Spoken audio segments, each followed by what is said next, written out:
I think that increased its price because there was so much publicity behind it. To start off, though, when I started my research originally, I wanted to get a better understanding of what cards were considered vintage. His rookie card in 1951, a Bowman, it increased during Oh, that time went instead of up. going down. Yeah. Exactly. It went from 38,000 up to $51,000.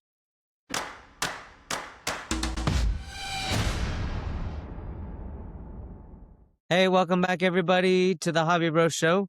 Chris here, David, back with another episode where sports cards and sports collide. And Huh? right off the rip here, we Yep. can dive into some headlines in the hobby. Sounds good. There is a new sales record for a trading card, just trading card in general, not sports card. Did you hear about this auction that just ended? I think it was yesterday. Wasn't it Jake Uh, Paul? Jake Paul, yes, Yep. owns. He owns this Pokemon Illustrator card. Never heard about it before until this. I think Jake Paul started owning it because he was such a good, I think, marketer of the card. I think that increased its price because there was so much publicity behind it. It sold for a record $16,492,000. On Golden So Auctions. I read that. How much did he Golden buy it Auction. for? That's the big one. Well, that includes the buyer's premium, which is included in the price. Of course, of course. So and the total price for the sports card that set the record sales record, the dual logo man Jordan Kobe, that was I think 12.9, which included this buyer's premium too. So I mean this outperformed it quite a bit.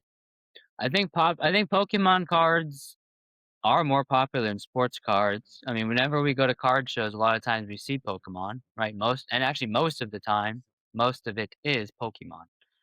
So only makes In sense. fact, on social media where I check out the calendars for the upcoming card shows, I've seen a lot of specific or specific TCG Pokemon only card shows now. Wow. Not even mixed in with sports cards. Yeah, it's Gotcha. crazy. It's how it's blown up. And then the other big headline that surprised the hobby was Uh-huh. PSA increasing their prices and turnaround times.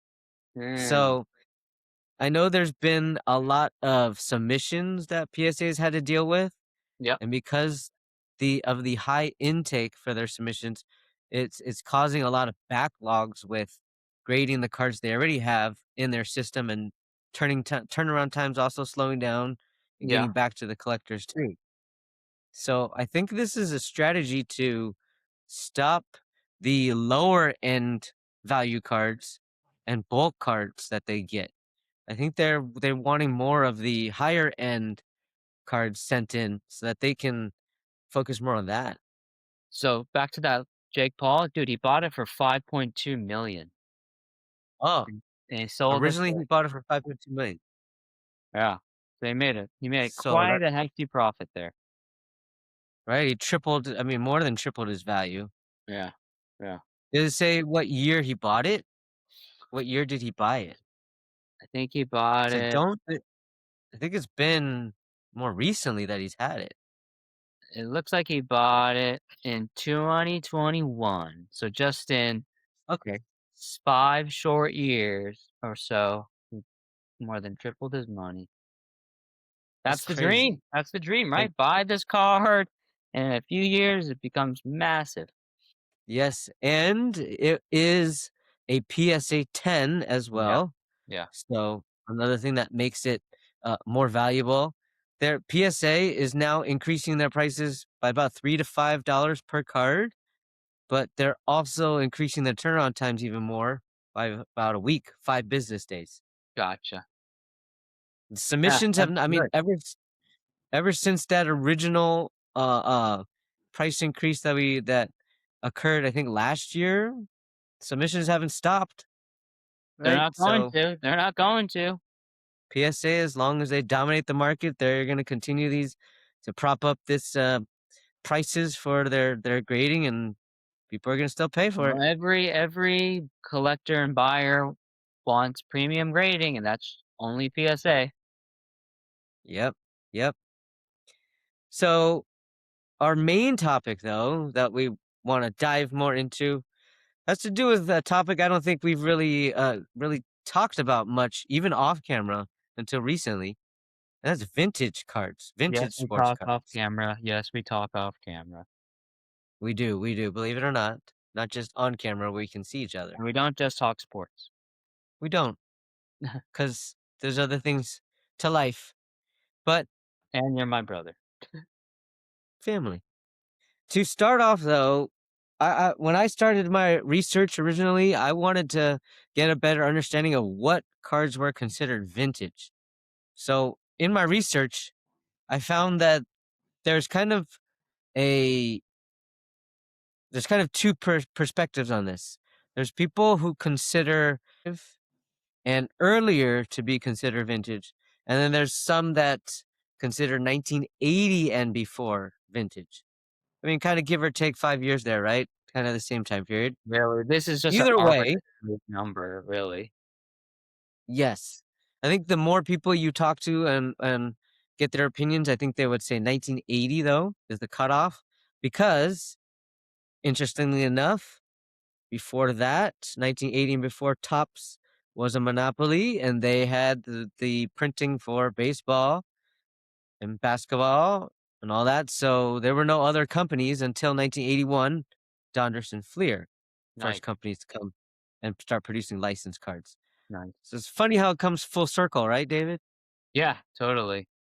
But when I think vintage card, I kind of think like the 1920s, the original tobacco bubblegum cards, right? From where you actually got them in a cigarette pack or a bubblegum pack. I'm Um, glad you mentioned that. Glad and you they were mentioned that kind because of these kind of cool collectibles. yep, yep. There's actually it's broken down into more specific categories in vintage, like pre-wars before 1941, so 1920s you mentioned, those kind of cards. Yep. Then there's actually when I was kind of researching and I read more about the history of some of these cards that were produced, there was a few years where they didn't have new sets coming out. They even had years where there were no sets at all. Wow. They had smaller companies that would produce Paper, sets, but paper, I guess. nothing like Topps had before or Bowman, things like that, big companies like that. And then from 1948, 1969, because there's that 7-year gap there, post-war, the golden era. A lot of people refer to it as the golden era of cards. And then late 1948 to 1969, you said? yep, yep. And then late vintage 1970, 1980. Hmm. During that time, inserts were also included into sets. That was kind of a new thing, inserts instead of just regular base cards. So that's kind of background on what cards are considered vintage. I mean, we have some cards, right, that are we consider pretty old when we were kids collecting them, but they may not fall under that category vintage. You mean a Ray Lewis rookie card is not vintage? I don't think you want to call Ray Lewis vintage, right? He might not No. like that. Or like a Joe Montana rookie card is not vintage. Well, it's considered late vintage, Hmm. right? Because he was a rookie in, I think, 1980. yeah, Or 80, possibly 80. Although, was he a rookie? That's a good question. but 81? but even though even then his rookie card is really his base rookie card is not worth very much money. Not graded, raw. And not a high grade either, right? Higher grade, you're going to find it for at least a couple $1,000. Hmm. But what makes vintage more appealing, I think, to what should be more collectors, is the fact that they're rare, right?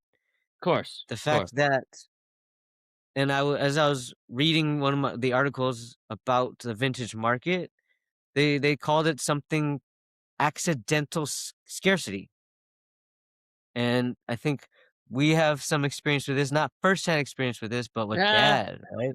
Our And father. remember, Dad would tell us that he swore grandma threw away his good baseball cards that he had lying around. Yeah, he told us that. She cleaned up his room one day and threw them all out. Even I bet you he had some pretty dang good cards too.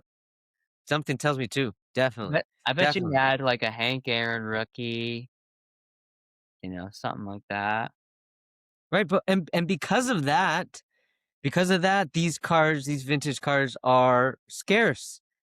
It was by accident that they Well, were thrown out plus and no longer exist. just the sheer nature of the way they are made. Uh-huh. They're so hard to get to grade, right? A high grade. And so you'd think that, oh, this little piece of card would just could be easily thrown out because, yeah, it's worthless, right? Who would have thought in 50 years, like, no, man, could have been worth millions of dollars, right? Exactly. And if you think about the supplies we have today for our cards to protect them, to keep Yeah. them safe, none of that stuff really existed. Hey, side note here, side note here. I Uh, just got some sleeves, card sleeves. yeah. And remember you had some trouble Gosh, getting some of those cards into the sleeves, trying to get them graded. I'm telling you, If I would have you had a 10, but because I freaking can't put the sleeve in, I probably went to 8, right? But go ahead. So now we know that there are sleeves that are different sized, and the ones I just bought too, dude. The corners are cut already. They're like pre-cut, so that when you slip the card in, the corners you don't have to worry about cutting the corners or anything like Thank that. So God. Ugh, yeah, can you it's imagine if they had conspiracy. sleeves or top loaders or slabs back in the day when these cards came out? Yeah, that would have been amazing.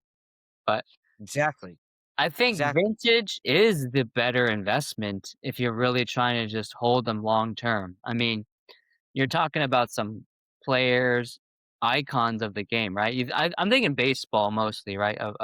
Baseball, Of the baseball. vintage, right? You got Mickey Mantle, Honus Wagner, like the most expensive card, a Ty Cobb, Babe Ruth, all of these just legends of baseball when baseball was America's pastime.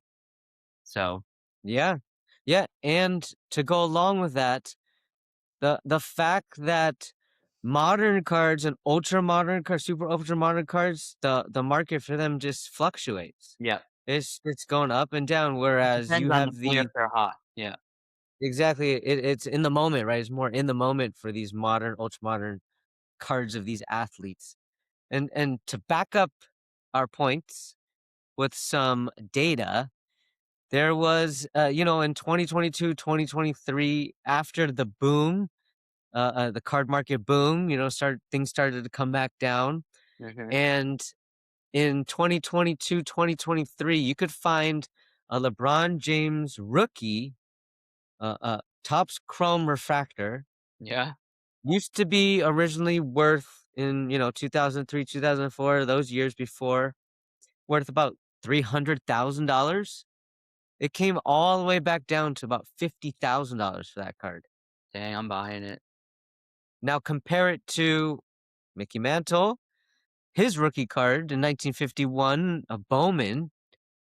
It increased during Oh, that time I instead of know. going down. Yeah, Exactly. It went from 38,000 up to $51,000. And so that's just some more evidence that it stays more steady and does not fluctuate as much.